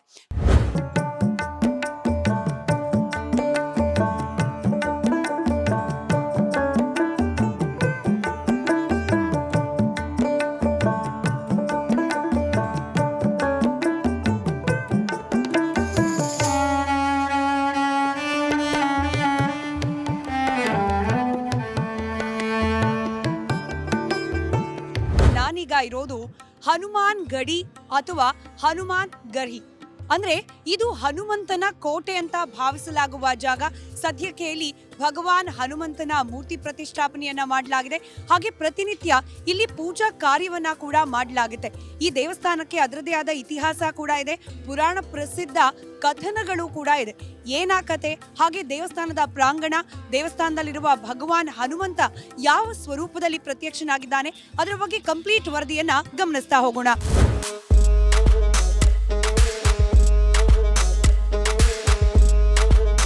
ಹನುಮಾನ್ ಚಾಲೀಸದಲ್ಲಿ ಹೇಳಲಾಗಿದೆ, ರಾಮ ದ್ವಾರೆ ತುಮ್ ರಖವಾರೆ. ಅಂದ್ರೆ ರಾಮನ ಸಾಮ್ರಾಜ್ಯವನ್ನ, ರಾಮನ ಕೋಟೆಯನ್ನ ಕಾಯುವವನು ಹನುಮ ಅಂತ ಹೇಳಿ. ಈ ಹನುಮಾನ್ ಗಡಿ ಕೂಡ ಹನುಮನ ಕೋಟೆ ಅಂತ ಹೇಳಿ ಪರಿಗಣಿಸಲಾಗುತ್ತೆ. ಸರಿಸುಮಾರು 76 ಮೆಟ್ಟಿಲುಗಳು. ತಾವೇನ್ ಗಮನಿಸಿದ್ರಿ, 76 ಮೆಟ್ಟಿಲುಗಳ ಮೇಲೆ ವಿರಾಜಮಾನನಾಗಿದ್ದಾನೆ ಹನುಮಾನ್ ಭಗವಾನ್. ಹಾಗಾದ್ರೆ ಈ ಕೋಟೆಯಲ್ಲೇ ಹನುಮ ಕೂರ್ಲಿಕ್ಕೆ, ಈ ಕೋಟೆಯಲ್ಲೇ ಹನುಮ ವಾಸವಾಗ್ಲಿಕ್ಕೆ ಕಾರಣ ಏನು, ಅದರ ಹಿನ್ನೆಲೆ ಏನು ವಿವರಿಸ್ತಾ ಹೋಗ್ತೀನಿ. ಜೊತೆಗೆ ಮಂದಿರದ ದರ್ಶನವನ್ನ ಕೂಡ ಪಡ್ಕೊಳ್ಳೋಣ, ಬನ್ನಿ. ನಾವೀಗ ಹನುಮಾನ್ ಗಡಿಯ ಮುಖ್ಯ ಮಂದಿರದ ಮುಂಭಾಗದಲ್ಲಿದ್ದೀವಿ. ಪುರಾಣದ ಪ್ರಕಾರ ಯಾವಾಗ ಲಂಕೆಯಿಂದ ರಾವಣನ ಮೇಲೆ ಯುದ್ಧವನ್ನ ಗೆದ್ದು ಶ್ರೀರಾಮಚಂದ್ರ ಸೀತಾಮಾತೆಯನ್ನ ಕರ್ಕೊಂಡು ಹನುಮಾನ್ ಸಹಿತ ಅಯೋಧ್ಯೆಗೆ ಪುಷ್ಪಕ ವಿಮಾನದಲ್ಲಿ ವಾಪಸ್ ಆಗ್ತಾರೆ. ಆಗ ಶ್ರೀರಾಮಚಂದ್ರ ಪರಿವಾರ ಸಮೇತನಾಗಿ, ಹನುಮಾನನ ಸಮೇತನಾಗಿ ಬಂದು ಇಳಿದದ್ದು ಇದೇ ಜಾಗದಲ್ಲಿ ಅನ್ನೋದು ಪುರಾಣದ ಪ್ರಕಾರ ಹೇಳುವ ಕಥನವಾಗಿದೆ. ಇದೇ ಒಂದು ಜಾಗದಲ್ಲಿ ಹನುಮಂತನಿಗೆ ಕೋಟೆಯೊಂದನ್ನ ನಿರ್ಮಾಣ ಮಾಡಿಸಿಕೊಡ್ಲಾಗಿತ್ತಂತೆ. ಯಾವಾಗ ಶ್ರೀರಾಮಚಂದ್ರ ತನ್ನ ರಾಮನ ಅವತಾರವನ್ನ ಮುಗಿಸಿ ಸರಯೂ ನದಿಯಲ್ಲಿ ಅಸ್ತಂಗತನಾಗ್ತಾನೆ, ಆ ಸಂದರ್ಭದಲ್ಲಿ ಇಡೀ ಅಯೋಧ್ಯೆಯನ್ನ ರಕ್ಷಣೆ ಮಾಡುವ ಜವಾಬ್ದಾರಿಯನ್ನ ಹನುಮಂತ ಭಗವಾನನಿಗೆ ನೀಡಿದ ಅನ್ನೋದು ಇಲ್ಲಿನ ಸ್ಥಳ ಪುರಾಣದ ವಿಚಾರ. ಕೇವಲ ಅಯೋಧ್ಯೆ ಮಾತ್ರ ಅಲ್ಲ, ಇಡೀ ಭೂಮಂಡಲವನ್ನ ರಕ್ಷಣೆ ಮಾಡುವ ಜವಾಬ್ದಾರಿಯನ್ನ ಹನುಮನಿಗೆ ವಹಿಸಿದಂತೆ ಶ್ರೀರಾಮಚಂದ್ರ. ಹೀಗಾಗಿ ಹನುಮನನ್ನ ಈ ದಿನಕ್ಕೂ ಕೂಡ ಅಯೋಧ್ಯೆಯ ರಾಜ ಅಂತ ಹೇಳಿ ಇಲ್ಲಿ ಪೂಜಿಸಲಾಗತ್ತೆ, ಭಾವಿಸಲಾಗತ್ತೆ. ಹನುಮಾನ್ ಮಹಾರಾಜ್ ಅಂತ ಹೇಳಿ ಹನುಮಂತನನ್ನ ಜಪಿಸಲಾಗತ್ತೆ, ಪ್ರಾರ್ಥಿಸಲಾಗತ್ತೆ. ಅದೇ ಹನುಮಂತನಿಗೋಸ್ಕರ ಇಲ್ಲೊಂದು ಸಿಂಹಾಸನವನ್ನ ಕೂಡ ಇರಿಸಲಾಗಿದೆ. ಆ ಪೀಠವನ್ನ ಪ್ರತಿದಿನ ಬೆಳಗ್ಗೆ ಈ ಮಂದಿರದ ಮುಖ್ಯ ಅರ್ಚಕರು ಬೆಳಗಿನ ಜಾವ 4 ಗಂಟೆಗೆ ಮುಖ್ಯ ಮಂದಿರದ ಪ್ರಾಂಗಣದಲ್ಲಿ ಇಡ್ತಾರೆ. ಅದ್ರ ಮೇಲೆ ಒಂದು ವಿಶೇಷವಾದ ಹಾಸನ ಇಡ್ತಾರೆ. ಪ್ರತಿ ಮುಂಜಾನೆ ಹನುಮಂತ ಆ ಪೀಠದ ಮೇಲೆ, ಆ ಸಿಂಹಾಸನದ ಮೇಲೆ ಬಂದು ಕೂರ್ತಾನೆ ಅನ್ನೋ ನಂಬಿಕೆ ಇಲ್ಲಿನ ಭಕ್ತಾದಿಗಳದ್ದು.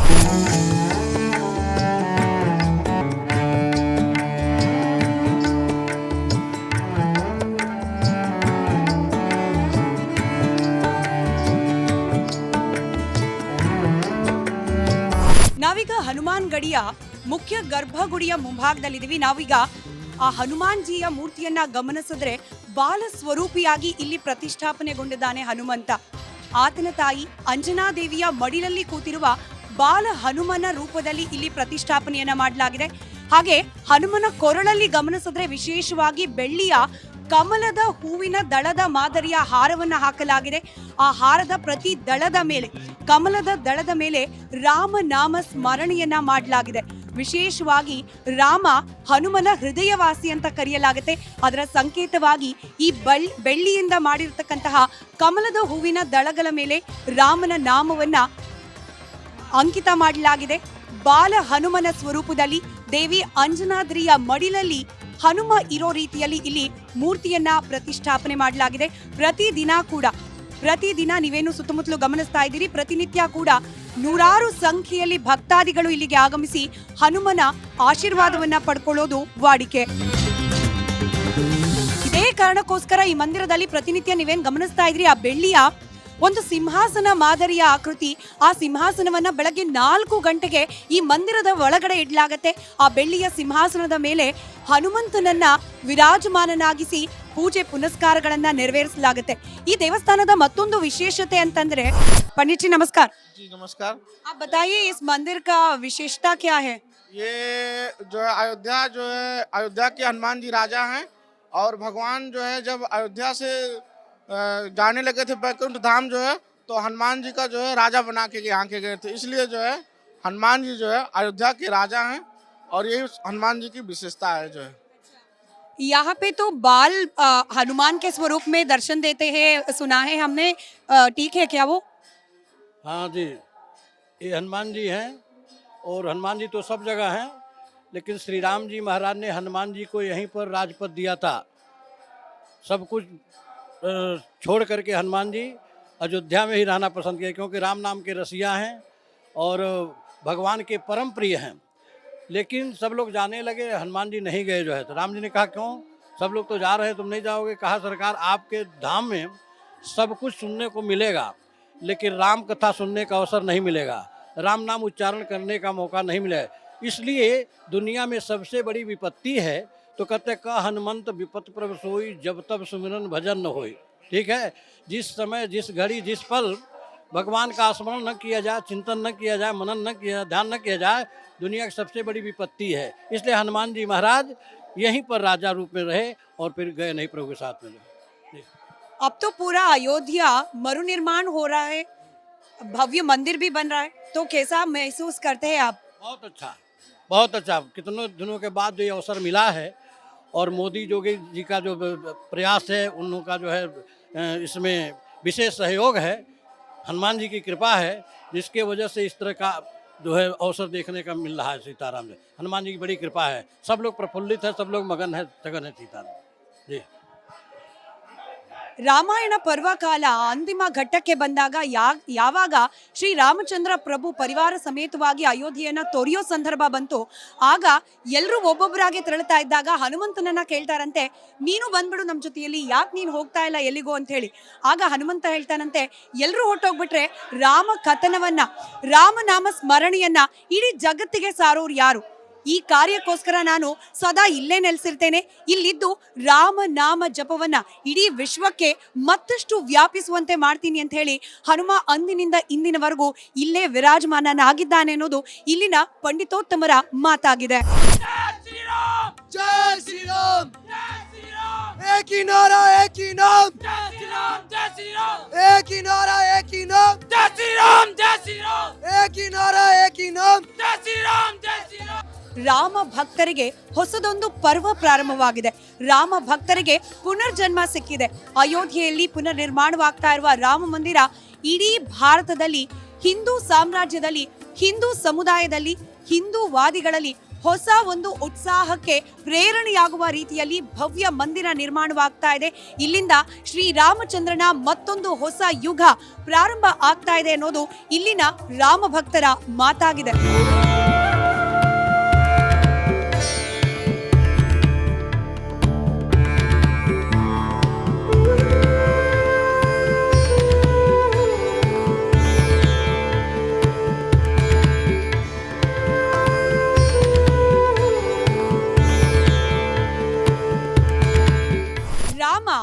ರಾಮನ ನಾಮ ಭಕ್ತರ ಹೃದಯದಲ್ಲಿ ಶಾಶ್ವತವಾಗಿ ನೆಲೆ ನಿಲ್ಲುವಂಥದ್ದು.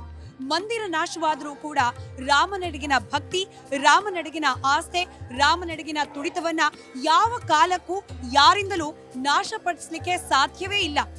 ಈ ಒಂದು ಮಾತನ್ನ ಸಾರಿ ಹೇಳ್ತಾ ಇದೆ ಹನುಮಂತನ ಈ ಭವ್ಯ ಮಂದಿರ.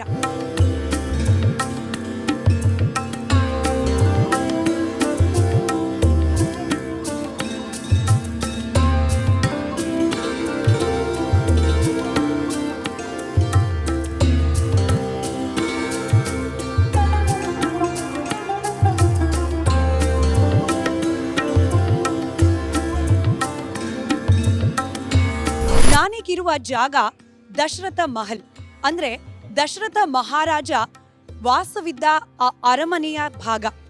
ಕಾಲಾನುಸಾರ ಆದ ಅನೇಕ ದಾಳಿಗಳಿಂದ ಇಲ್ಲಿದ್ದ ಭವ್ಯವಾದ ಅರಮನೆ ನಶಿಸಿ ಹೋಗಿದೆ. ಆದರೆ ಇಲ್ಲಿನ ಪರಂಪರೆಯನ್ನ, ಇಲ್ಲಿನ ಇತಿಹಾಸವನ್ನ ಮುಂದಿನ ಪೀಳಿಗೆಗಳಿಗೂ ಕೂಡ ಮುಂದುವರಿಸಬೇಕು ಅನ್ನೋ ಕಾರಣಕ್ಕೆ ಕಾಲಾನುಸಾರ ಆಗಿದ್ದ ಆಡಳಿತಗಾರರು, ರಾಜ ಮಹಾರಾಜರು, ಹಾಗೆ ನಂತರದಲ್ಲಿ ಬಂದ ಸರ್ಕಾರದ ಭಾಗವಾದ ಜಿಲ್ಲಾಡಳಿತಗಳು ಈ ಮಹಲನ್ನ ಜೀರ್ಣೋದ್ಧಾರ ಮಾಡ್ತಾ ಬಂದಿದೆ. ಹೀಗಾಗಿ ಈಗ ಉಳಿದಿರುವ ಮಹಲ್ನ ಸ್ವರೂಪ ಈ ರೀತಿ ಇದೆ. ನಾವೇನು ದೃಶ್ಯದಲ್ಲಿ ಗಮನಿಸ್ತಾ ಇದ್ವಿ, ಈ ಪ್ರಾಂಗಣ, ಇದೇ ಒಂದು ಪ್ರಾಂಗಣದಲ್ಲಿ ಬಾಲರಾಮ ಆದಿಯಾಗಿ 4 ಸಹೋದರರು ಕೂಡ, ರಾಮ, ಲಕ್ಷ್ಮಣ, ಭರತ, ಶತ್ರುಘ್ನ 4 ಕೂಡ ಇದೇ ಒಂದು ಆವರಣದಲ್ಲಿ ಆಡ್ತಾ ಬೆಳೆದಿದ್ರು ಅನ್ನೋದು ಇಲ್ಲಿನ ಸ್ಥಳ ಪುರಾಣ. ಜೊತೆಗೆ ಈ ಮಂದಿರದ ಮತ್ತೊಂದು ವಿಶೇಷತೆ ಅಂತಂದ್ರೆ, ನೀವೇನ್ ಗಮನಿಸ್ತಾ ಇದ್ರಿ, ಈ ಒಂದು ಮಂದಿರದಲ್ಲಿ ಇಡೀ ದಶರಥ ಮಹಾರಾಜನ ಪರಿವಾರದ ಮೂರ್ತಿಗಳು ಪ್ರತಿಷ್ಠಾಪನೆಯನ್ನ ಮಾಡಲಾಗಿದೆ. ವಿಶ್ವದ ಯಾವುದೇ ಭಾಗದಲ್ಲೂ ಕೂಡ ಈ ರೀತಿ ರಾಮನ ಇಡೀ ಪರಿವಾರ, ದಶರಥ ಮಹಾರಾಜ, ಆತನ 3 ಪತ್ನಿಯರು ಕೌಸಲ್ಯ, ಸುಮಿತ್ರೆ ಹಾಗೆ ಕೈಕೇಯಿ, 3 ರಾಣಿಯರ ವಿಗ್ರಹ, ಹಾಗೆ ಮಹಾರಾಜ ಜೊತೆಗೆ 3 ರಾಣಿಯರ 4 ಪುತ್ರರು ರಾಮ, ಲಕ್ಷ್ಮಣ, ಭರತ, ಶತ್ರುಘ್ನ, ಇಷ್ಟೂ ಮೂರ್ತಿಗಳು ಕೂಡ ಇಲ್ಲಿ ಪ್ರತಿಷ್ಠಾಪನೆಗೊಂಡಿದೆ. ಅದರಲ್ಲೂ ನೀವೀಗ ಗಮನಿಸ್ತಾ ಇರುವ ದೃಶ್ಯ ಏನಿತ್ತು, ಸೀತಾಮಾತೆಯನ್ನ ಮದುವೆಯಾಗಿ ರಾಮ ದಶರಥನ ಆಶೀರ್ವಾದ ಪಡಿಲಿಕ್ಕೆ ಬಂದ ಸಂದರ್ಭದ ದೃಶ್ಯಗಳು ಅಂತ ಹೇಳಿ ಇದನ್ನ ಉಲ್ಲೇಖ ಮಾಡಲಾಗುತ್ತೆ. ಅದನ್ನ ಪ್ರತಿಬಿಂಬಿಸುವ ಸಲುವಾಗಿ ರಾಮ ವಿವಾಹವಾಗಿ ತಂದೆಯ ಆಶೀರ್ವಾದವನ್ನ ಪಡಿಲಿಕ್ಕೆ ಅಂತ ಹೇಳಿ ದಶರಥ ಮಹಲ್ಗೆ ಬಂದ ಸಂದರ್ಭದಲ್ಲಿನ ಚಿತ್ರಣವನ್ನ ಇಲ್ಲಿ ಮೂರ್ತಿ ಸ್ವರೂಪ ಕೊಟ್ಟು ಕೆತ್ತನೆ ಮಾಡಿ ಇರಿಸಲಾಗಿದೆ. ಹಾಗೆ 4 ಸಹೋದರರ ಬಾಲ ಮೂರ್ತಿಗಳನ್ನ ಇಲ್ಲಿ ಪ್ರತಿಷ್ಠಾಪನೆ ಮಾಡಲಾಗಿದೆ. ಈಗ ದೃಶ್ಯದಲ್ಲಿ ಗಮನಿಸ್ತಾ ಇರೋದು ರಾಮ, ಹಾಗೆ ಲಕ್ಷ್ಮಣ, ಭರತ, ಶತ್ರುಘ್ನ, ಈ 4 ಸಹೋದರರ ಬಾಲ ಅವಸ್ಥೆಯ ಮೂರ್ತಿಗಳನ್ನ ಇಲ್ಲಿ ಪ್ರತಿಷ್ಠಾಪನೆ ಮಾಡಲಾಗಿದೆ. ಇದರ ಜೊತೆಗೆ 4 ರಾಣಿಯರ ಮೂರ್ತಿಗಳು ಕೂಡ, 3 ರಾಣಿಯರ ಮೂರ್ತಿಗಳು ಕೂಡ ಇಲ್ಲಿ ಪ್ರತಿಷ್ಠಾಪನೆ ಆಗಿರೋದನ್ನ ತಾವು ಗಮನಿಸಬಹುದಾಗಿದೆ. ಇಡೀ ದಶರಥ ಮಹಾರಾಜನ ಪರಿವಾರವನ್ನ ಒಂದೇ ಕಡೆಯಲ್ಲಿ ಕಾಣಲಿಕ್ಕೆ ಸಿಗೋದು ಈ ಜಾಗದಲ್ಲಿ ಮಾತ್ರ. ಮತ್ತೊಂದು ಈ ಜಾಗದ ವಿಶೇಷತೆಯನ್ನ ನಾವು ವಿವರಿಸಬೇಕು ಅಂತಂದ್ರೆ, ಇಡೀ ರಾಮಾಯಣದ ಅತ್ಯಂತ ಪ್ರಮುಖ ಘಟ್ಟ. ಇನ್ನೇನು ಮರುದಿನ ಬೆಳಗ್ಗೆ ರಾಮನ ಪಟ್ಟಾಭಿಷೇಕ ಆಗ್ಬೇಕಾಗಿರುತ್ತೆ. ಅದಕ್ಕೆ ಇಡೀ ಅಯೋಧ್ಯ ನಗರಿ ಸರ್ವಸನ್ನದ್ಧವಾಗಿರುತ್ತೆ. ಆ ಸಂದರ್ಭದಲ್ಲಿ ಕೈಕೇಯಿ ಬಂದು ತನಗೆ ನೀಡಿದ್ದ ವಚನವನ್ನ ದಶರಥ ಮಹಾರಾಜನಿಗೆ ನೆನಪಿಸ್ತಾಳೆ. 3 ವರವನ್ನ ನೀಡುವ ಆ ಒಂದು ಬೇಡಿಕೆ, ರಾಮನಿಗೆ ಪಟ್ಟಾಭಿಷೇಕವನ್ನ ನಿಲ್ಲಿಸಬೇಕು, 14 ವರ್ಷಗಳ ಕಾಲ ಆತನನ್ನ ವನವಾಸಕ್ಕೆ ಕಳಿಸಬೇಕು, ಹಾಗೆ ಭರತನಿಗೆ ಪಟ್ಟಾಭಿಷೇಕವನ್ನ ಮಾಡಬೇಕು ಅನ್ನೋ 3 ಕೋರಿಕೆಯನ್ನ ದಶರಥ ಮಹಾರಾಜನ ಮುಂದೆ ಇಟ್ಟ ಜಾಗ ಇದು ಅಂತ ಕೂಡ ವಿವರಿಸಲಾಗುತ್ತೆ. ಅದಾದ ನಂತರದಲ್ಲಿ ದಶರಥ ಇಡೀ ರಾತ್ರಿ ರೋಧಿಸ್ತಾ ದುಃಖಿಸ್ತಾ ಕಾಲವನ್ನ ಕಳೆದ ಜಾಗ ಇದು. ಹಾಗೆ ತಂದೆಯನ್ನ ಅರಸ್ತಾ ಬಂದ, ತಂದೆಯನ್ನ ಹುಡುಕ್ತಾ ಬಂದ ಶ್ರೀರಾಮಚಂದ್ರ ತನಗೆ ಪಟ್ಟಾಭಿಷೇಕ ಆಗ್ತಾ ಇಲ್ಲ, ಭರತನಿಗೆ ಪಟ್ಟಾಭಿಷೇಕ ಆಗಬೇಕು, ಹಾಗೆ 14 ವರ್ಷಗಳ ಕಾಲ ತಾನು ವನವಾಸಕ್ಕೆ ಹೋಗಬೇಕು ಅನ್ನೋ ವಿಚಾರವನ್ನ ಕೂಡ ಇದೇ ಜಾಗದಲ್ಲಿ ತಂದೆಯಿಂದ ಕೇಳಿ ತಿಳಿದಿದ್ದ ಅನ್ನೋದು ಕೂಡ ಇಲ್ಲಿನ ಇತಿಹಾಸ ಹೇಳುತ್ತೆ. ಹಾಗೆ ಇಡೀ ಜಗತ್ತಿಗೆ ಪಿತೃವಾಕ್ಯ ಪರಿಪಾಲನೆಯ ಒಂದು ಮಹೋನ್ನತವಾದ ಸಂದೇಶವನ್ನ ಕೊಟ್ಟ ಜಾಗ ಇದು. ಇದೇ ಜಾಗದಲ್ಲಿ ಶ್ರೀರಾಮಚಂದ್ರ ತಂದೆಗೆ ತಾನು ನೀಡಿದ್ದ ವಚನವನ್ನ, ತಾನು ನೀಡಿದ್ದ ಭರವಸೆಯನ್ನ ಈಡೇರಿಸುವ ಹೊಣೆ ನನ್ನದು ಅಂತ ಹೇಳಿ ಶಿರಸ ವಹಿಸಿ ಆ ಆಜ್ಞೆಯನ್ನ ಪರಿಪಾಲನೆ ಮಾಡುವ ಆ ದಿಟ್ಟ ನಿಲುವನ್ನ ಕೈಗೊಂಡ ಸ್ಥಳ ಇದು ಅಂತ ವಿವರಿಸಲಾಗುತ್ತೆ.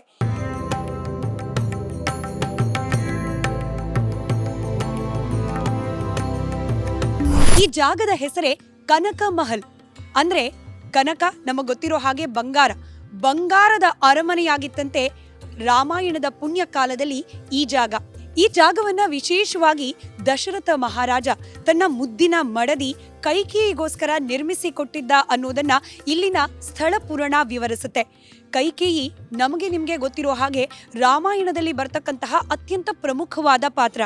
ಇಡೀ ರಾಮಾಯಣ ಒಂದು ಮಹತ್ತರವಾದ ತಿರುವನ್ನ ಪಡ್ಕೊಳ್ಳಿಕ್ಕೆ ಕಾರಣೀಭೂತಳಾದವಳು ಕೈಕೇಯಿ. ಯಾವಾಗ ಕೈಕೇಯಿ ದಶರಥನ ಬಳಿಯಲ್ಲಿ ಹೋಗಿ ರಾಮನಿಗೆ ಪಟ್ಟಾಭಿಷೇಕ ಆಗಬಾರ್ದು ಅನ್ನೋ ಒಂದು ತನ್ನ ವಾದವನ್ನ ಮಂಡಿಸ್ತಾಳೋ, ಬೇಡಿಕೆಯನ್ನ ಇಡ್ತಾಳೋ, ಆ ಸಂದರ್ಭದಲ್ಲಿ ಇಡೀ ರಾಮಾಯಣದ ದಿಕ್ಕೆ ಬದಲಾಗಿ ಹೋಗುತ್ತೆ, ರಾಮನ ಜೀವನದ ಮಾರ್ಗವೇ ಬದಲಾಗಿ ಹೋಗುತ್ತೆ. ಈ ರೀತಿ ರಾಮಾಯಣದಲ್ಲಿ ಅತ್ಯಂತ ಪ್ರಮುಖ ಪಾತ್ರವನ್ನ ನಿರ್ವಹಿಸಿದ ಕೈಕೇಯಿಯ ಮಹಲ್ ಆಗಿತ್ತು, ಆಕೆಯ ಅರಮನೆಯಾಗಿತ್ತು ಈ ಜಾಗ. ಇನ್ನು ಕೋಪಗೊಂಡು ಕೈಕೇಯಿ, ಅಂದ್ರೆ ದಶರಥನ ಮೇಲೆ ಕೋಪಗೊಂಡು ಆಕೆ ಕೋಪಗೃಹವನ್ನ ಸೇರಿದ ಜಾಗ ಕೂಡ ಇದೇ ಮಹಲಲ್ಲಿತ್ತು ಅನ್ನೋದನ್ನ ಕೂಡ ಇಲ್ಲಿನ ಸ್ಥಳ ಪುರಾಣ ವಿವರಿಸುತ್ತೆ. ಅದಾದ ನಂತರದಲ್ಲಿ ನಿಮ್ಗೆ ಗೊತ್ತಿರೋ ಹಾಗೆ ದಶರಥ ಆಕೆಗೆ ಕೊಟ್ಟಿದ್ದ ವಚನವನ್ನ ನಿಭಾಯಿಸ್ತಾನೆ. ರಾಮ ಪಿತೃವಾಕ್ಯ ಪರಿಪಾಲನಾರ್ಥವಾಗಿ ಕಾಡಿಗೆ ಸೇರ್ತಾನೆ. 14 ವರ್ಷ ವನವಾಸ ಅದೆಲ್ಲವನ್ನ ಮುಗಿಸಿ ವಾಪಸ್ ರಾಮ, ಸೀತಾ, ಲಕ್ಷ್ಮಣರು ಅಯೋಧ್ಯೆಗೆ ಮರಳಿದ ನಂತರದಲ್ಲಿ ತನ್ನ ತಪ್ಪಿನ ಅರಿವಾಗಿ ಕೈಕೇಯಿ ಈ ಭವನವನ್ನ ಸೀತಾಮಾತೆಗೆ ಉಡುಗೊರೆಯಾಗಿ ನೀಡಿದ್ಲು ಅನ್ನೋದು ಕೂಡ ಇಲ್ಲಿನ ಇತಿಹಾಸ ತಿಳಿಸುತ್ತೆ. ಹಾಗಾಗಿ ಅದರ ಜ್ಞಾಪಕಾರ್ಥವಾಗಿ, ಅದರ ನೆನಪಿನ ಅರ್ಥವಾಗಿ ಈ ಮಂದಿರದಲ್ಲಿ ರಾಮ ಸೀತೆಯರ ಭವ್ಯವಾದ ಅತ್ಯಂತ ಸುಂದರವಾದ ಮೂರ್ತಿಯನ್ನ ಪ್ರತಿಷ್ಠಾಪನೆ ಮಾಡಲಾಗಿದೆ. ಈ ದಿನಕ್ಕೂ ಕೂಡ ಪೂಜಾ ಕಾರ್ಯಗಳನ್ನ ನೆರವೇರಿಸಲಾಗುತ್ತೆ. ಹಾಗಾದ್ರೆ ಯಾವ ರೀತಿ ಇದೆ ಈ ಕನಕ ಮಹಲ್ನಲ್ಲಿರುವ ರಾಮ ಸೀತೆಯರ ವಿಗ್ರಹ ನೋಡೋಣ.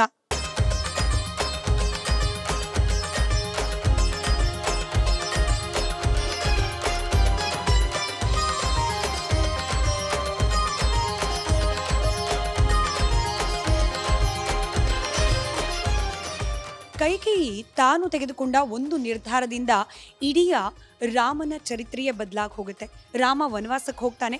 ವನವಾಸವನ್ನ 14 ವರ್ಷಗಳ ಕಾಲ ಮುಗಿಸಿ ರಾಮ, ಲಕ್ಷ್ಮಣ ಹಾಗೆ ಸೀತೆ ಅಯೋಧ್ಯೆಗೆ ಬಂದ ನಂತರದಲ್ಲಿ ತಾನು ಮಾಡಿದ ತಪ್ಪಿಗೆ ಪ್ರಾಯಶ್ಚಿತ್ತ ಅನ್ನೋ ರೀತಿಯಲ್ಲಿ ಕೈಕೇಯಿ ಸೀತಾಮಾತೆಯನ್ನ ಖುದ್ದಾಗಿ ಈ ಸ್ಥಳಕ್ಕೆ ಕರೆಸಿ, ಅಂದ್ರೆ ಕನಕ ಭವನ ಕೈಕೇಯಿಯ ಅರಮನೆಗೆ ಕರೆಸಿ ಮಾಡಿದ ತಪ್ಪಿಗೆ ಕ್ಷಮಾಪಣೆಯನ್ನ ಕೇಳ್ತಾಳೆ.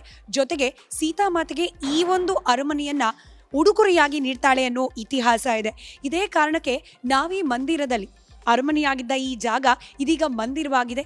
ಈ ಮಂದಿರದ ಜಾಗದಲ್ಲಿ ರಾಮ ಹಾಗೆ ಸೀತೆಯ 3 ವಿಭಿನ್ನ ಸ್ವರೂಪದ ಮೂರ್ತಿಗಳನ್ನ ಪ್ರತಿಷ್ಠಾಪನೆ ಮಾಡಿರೋದನ್ನ ಗಮನಿಸ್ತಾ ಇದ್ದೀವಿ. ಸೀತೆ ಹಾಗೆ ರಾಮನ ವಿವಾಹದ ಸಂದರ್ಭದ ಒಂದು ಮೂರ್ತಿ ಆದ್ರೆ ಮತ್ತೊಂದು ಕಡೆಯಲ್ಲಿ ಪಟ್ಟಾಭಿಷೇಕದ ಸಂದರ್ಭವನ್ನ ಪ್ರತಿಬಿಂಬಿಸುವಂತಹ ಮೂರ್ತಿ, ಹಾಗೆ ರಾಧಾಕೃಷ್ಣ ಸ್ವರೂಪದಲ್ಲೂ ಕೂಡ ಇಲ್ಲಿ ಮೂರ್ತಿಯನ್ನ ಒಟ್ಟು 3 ವಿಧವಾದ ರಾಮ ಹಾಗೆ ಸೀತೆಯ ಮೂರ್ತಿಯನ್ನ ಇಲ್ಲಿ ಪ್ರತಿಷ್ಠಾಪನೆ ಮಾಡಲಾಗಿದೆ. ಕೈಕೇಯಿಯ ಅರಮನೆಯಾಗಿದ್ದ ಜಾಗ ಇದೀಗ ಸೀತಾರಾಮರ ಮಂದಿರವಾಗಿದೆ. ಪ್ರತಿನಿತ್ಯ ಕೂಡ ಇಲ್ಲಿಗೆ ಅಯೋಧ್ಯೆಯೂ ಸೇರಿದಂತೆ ಬೇರೆ ಬೇರೆ ಊರುಗಳಿಂದ, ಬೇರೆ ಬೇರೆ ರಾಜ್ಯದಿಂದ ಬರುವ ಭಕ್ತರು ತಪ್ಪದೆ ಈ ಕನಕ ಭವನಕ್ಕೂ ಭೇಟಿ ಕೊಡ್ತಾರೆ. ಇಲ್ಲಿರುವ ರಾಮ ಸೀತರ ಆಶೀರ್ವಾದವನ್ನ ಕೂಡ ಪಡೆದು ಪುನೀತರಾಗ್ತಾರೆ. ಕೈಕೇಯಿಗೆ ಮಂತ್ರಿಯಿಂದ ದುರ್ಬುದ್ಧಿ ಬೋಧನೆ ಆಗೋಕ್ ಮುಂಚೆ ರಾಮ ಅಂದ್ರೆ ಪಂಚಪ್ರಾಣ. ಭರತನಿಗಿಂತ ಹೆಚ್ಚಾಗಿ ರಾಮನನ್ನೇ ಆರೈಕೆ ಮಾಡ್ತಿದ್ಲು, ಲಾಲನೆ ಪಾಲನೆ ಮಾಡ್ತಿದ್ಲು ಅನ್ನೋದನ್ನ ಕೂಡ ನಾವು ರಾಮಾಯಣದಲ್ಲಿ ಕೇಳಿದ್ದೇವೆ, ಓದಿದ್ದೇವೆ, ಹಾಗೆ ರಾಮಾಯಣ ಕಥನಗಳಲ್ಲಿ ಗಮನಿಸಿದ್ದೇವೆ. ಹಾಗಾಗಿ ಶ್ರೀ ರಾಮಚಂದ್ರ ಕೈಕೇಯಿ ನಿವಾಸವಾಗಿದ್ದ ಈ ಅರಮನೆ ಕನಕ ಭವನಕ್ಕೂ ಕೂಡ ಅನೇಕ ಬಾರಿ ಬಂದಿದ್ದ ಕೈಕೇಯಿ ಮಾತೆಯ ಆಶೀರ್ವಾದವನ್ನ ಪಡೆಯುವ ನಿಮಿತ್ತ. ಇನ್ನು ವಿಶೇಷವಾಗಿ ಈ ಕನಕ ಭವನದಲ್ಲಿ ಒಂದು ಜಾಗ ಇದೆ. ನಾನೀಗ ಅದನ್ನ ತೋರಿಸೋ ಪ್ರಯತ್ನವನ್ನ ಮಾಡ್ತಾ ಹೋಗ್ತೀನಿ. ಶ್ರೀ ರಾಮಚಂದ್ರ ವನವಾಸವನ್ನ ಮುಗಿಸಿ ಸೀತಾಮಾತೆಯ ಸಮೇತನಾಗಿ ವಾಪಸ್ ಕೈಕೇಯಿಯ ಆಶೀರ್ವಾದವನ್ನ ಪಡೀಲಿಕ್ಕೆ ಬಂದ ಸಂದರ್ಭದಲ್ಲಿ ಆತನ ಪಾದ ಒಡಮೂಡಿದ ಜಾಗ ಇದು ಅಂತ ಹೇಳಲಾಗತ್ತೆ. ಹಾಗಾಗಿ ಅದರ ಪ್ರತೀಕವಾಗಿ ನಾವೇನು ಇಲ್ಲಿ ದೃಶ್ಯದಲ್ಲಿ ಗಮನಿಸ್ತಾ ಇದ್ವಿ, ರಾಮ ಪಾದುಕೆಯನ್ನ ಇಲ್ಲಿ ಇರಿಸಲಾಗಿದೆ. ಈ ಕನಕ ಭವನಕ್ಕೆ ಬರುವ ಭಕ್ತಾದಿಗಳು ಇಲ್ಲಿಗೆ ಬಂದು ರಾಮ ಪಾದುಕೆಯನ್ನ ಸ್ಪರ್ಶಿಸಿ ನಮಸ್ಕರಿಸಿ ರಾಮನ ಆಶೀರ್ವಾದವನ್ನ ಪಡೆದುಕೊಳ್ತಾರೆ. ನೀವೀಗ ಗಮನಿಸ್ತಾ ಇರುವ ಈ ದೃಶ್ಯ ಏನಿದೆ, ಇಲ್ಲಿ ಕಾಣ್ತಾ ಇರೋದು ರಾಮನ ಪಾದುಕೆ ಇದ್ದ ಜಾಗ, ರಾಮನ ಪಾದದ ಗುರುತು ಅದು ಅಂತ ಹೇಳಲಾಗತ್ತೆ. ಕೈಕೇಯಿಗೆ ವನವಾಸವನ್ನ ಮುಗಿಸಿ ಬಂದು ಆಶೀರ್ವಾದವನ್ನ ಪಡೀಲಿಕ್ಕೆ ಬಂದ ಸಂದರ್ಭದಲ್ಲಿ ಮೂಡಿದ ರಾಮನ ಪಾದದ ಗುರುತು ಅಂತ ಹೇಳಲಾಗತ್ತೆ. ಪ್ರತಿನಿತ್ಯ ಕೂಡ ಕನಕ ಭವನಕ್ಕೆ ಬರುವಂತಹ ಭಕ್ತರು ರಾಮನ ಈ ಪಾದವನ್ನ ಸ್ಪರ್ಶಿಸಿ ಆಶೀರ್ವಾದವನ್ನ ಪಡ್ಕೊಳ್ಳೋ ಪ್ರತೀತಿ ಕೂಡ ಇದೆ. ದಶರಥನಿಗೆ ಅತ್ಯಂತ ಪ್ರೀತಿಯ ಮಡದಿಯಾಗಿದ್ದ ಕೈಕೇಯಿಗೋಸ್ಕರ ಈ ಕನಕ ಭವನವನ್ನ ನಿರ್ಮಿಸಿಕೊಟ್ಟಿದ್ದ. ಇವತ್ತಿಗೂ ಕೂಡ ಇಲ್ಲಿಗೆ ಬರುವ ಭಕ್ತರಿಗೆ ಕಣ್ಮುಂದೆ ಒಮ್ಮೆ ಆ ರಾಮಾಯಣದ ಕಾಲದ ಚಿತ್ರಗಳು ಬಂದು ಹೋಗುತ್ತೆ ಅಂದ್ರೂ ಕೂಡ ತಪ್ಪಾಗ್ಲಿಕ್ಕಿಲ್ಲ. ಇದು ಈ ಕನಕ ಭವನದ ವಿಶೇಷತೆ. ಈಗಿರೋದು ದಶರಥ ಮಹಾರಾಜನ ಸಮಾಧಿ ಸ್ಥಳದಲ್ಲಿ. ದಶರಥ ಮಹಾರಾಜನನ್ನ ಅಗ್ನಿಸ್ಪರ್ಶ ಮಾಡಿ ಅಂತಿಮ ಸಂಸ್ಕಾರವನ್ನ ಮಾಡಲಾಯಿತು. ಆದರೆ ಅದರ ಸ್ಮರಣಾರ್ಥವಾಗಿ ಆ ಜಾಗದ ಐತಿಹ್ಯ ಹಾಗೆ ಉಳಿಬೇಕು ಅನ್ನೋ ಕಾರಣಕ್ಕೋಸ್ಕರ ಇಲ್ಲೊಂದು ಸಮಾಧಿಯನ್ನು ನಿರ್ಮಾಣ ಮಾಡಲಾಗಿದೆ. ಅಯೋಧ್ಯ ನಗರದಿಂದ ಸರಿಸುಮಾರು 20-25 ಕಿಲೋಮೀಟರ್ ಅಂತರದಲ್ಲಿದೆ ಈ ಜಾಗ. ಬಹಳಷ್ಟು ಮಂದಿಗೆ ಈ ಜಾಗದ ಪರಿಚಯ ಇಲ್ಲ. ಹಾಗಾದರೆ ಯಾವ ರೀತಿ ಇದೆ ದಶರಥ ಮಹಾರಾಜರ ಸಮಾಧಿ ಸ್ಥಳ ನೋಡೋಣ ಬನ್ನಿ.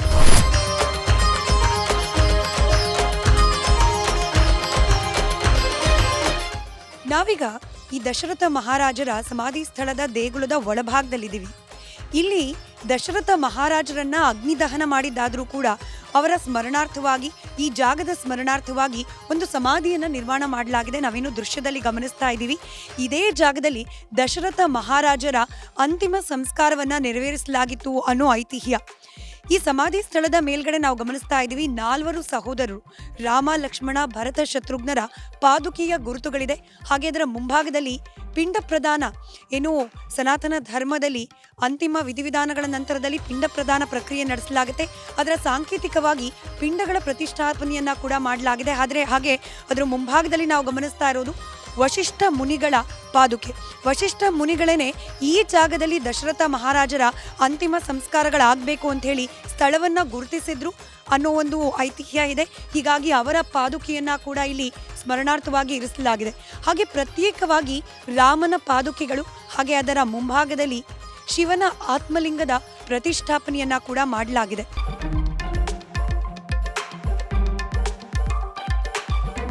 ನಮಗೆ ಗೊತ್ತಿರೋ ಹಾಗೆ ಯಾವಾಗ ರಾಮ ವನವಾಸಕ್ಕೆ ತೆರಳ್ತಾನೆ ಆ ಸಂದರ್ಭದಲ್ಲಿ ರಾಮನ ಜ್ಞಾಪಕದಲ್ಲೇ, ರಾಮನ ಚಿಂತೆಯಲ್ಲೇ ದಶರಥ ಮಹಾರಾಜರು ಹಾಸಿಗೆ ಹಿಡಿತಾರೆ.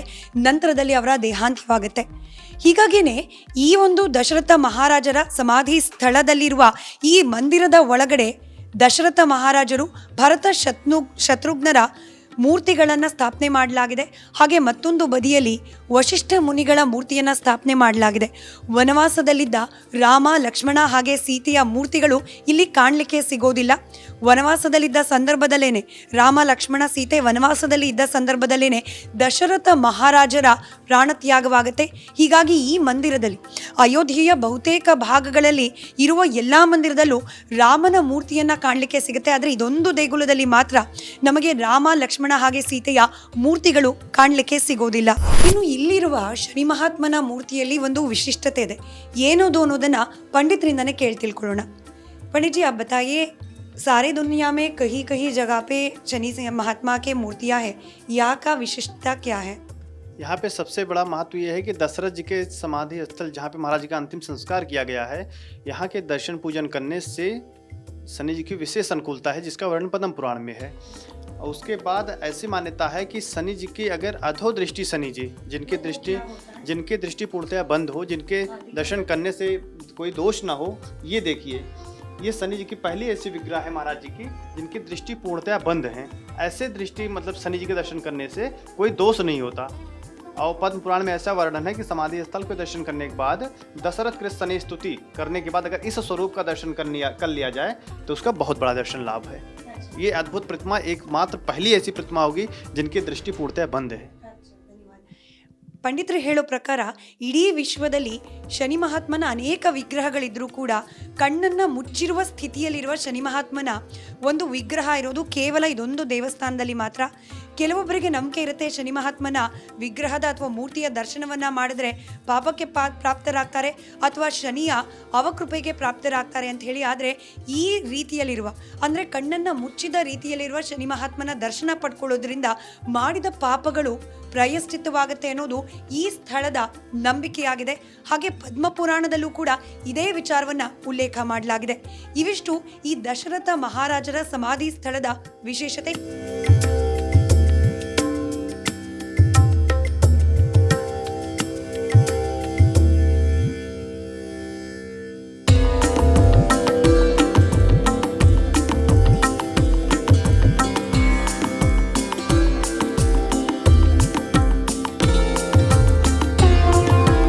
ದೇಶದ ಅತಿ ದೊಡ್ಡ ಸಾಂಸ್ಕೃತಿಕ ಧಾರ್ಮಿಕ ಉತ್ಸವಕ್ಕೆ ಸರ್ವ ಸನ್ನದ್ಧವಾಗಿದೆ ಅಯೋಧ್ಯೆ ನಗರಿ. 5 ಶತಮಾನಗಳ ಹೋರಾಟ ಸಂಘರ್ಷಕ್ಕೆ ಕೊನೆಗೂ ಸಿಕ್ಕಿದೆ ಫಲಶ್ರುತಿ. ಇದೇ 22ನೇ ತಾರೀಕು ಅಯೋಧ್ಯೆಯ ಭವ್ಯ ರಾಮ ಮಂದಿರದಲ್ಲಿ ಪ್ರತಿಷ್ಠಾಪನೆಯಾಗಲಿದ್ದಾನೆ ರಾಮಲಲ್ಲ. ಈ ಮಹೋನ್ನತ ಉತ್ಸವದ ನೇರ ಪ್ರಸಾರ ಹಾಗೆ ಬೇರೆಲ್ಲೂ ಸಿಗದ ಎಕ್ಸ್ಕ್ಲೂಸಿವ್ ಮಾಹಿತಿ ನಿಮ್ಮ ರಿಪಬ್ಲಿಕ್ ಕನ್ನಡದಲ್ಲಿ ಮಾತ್ರ.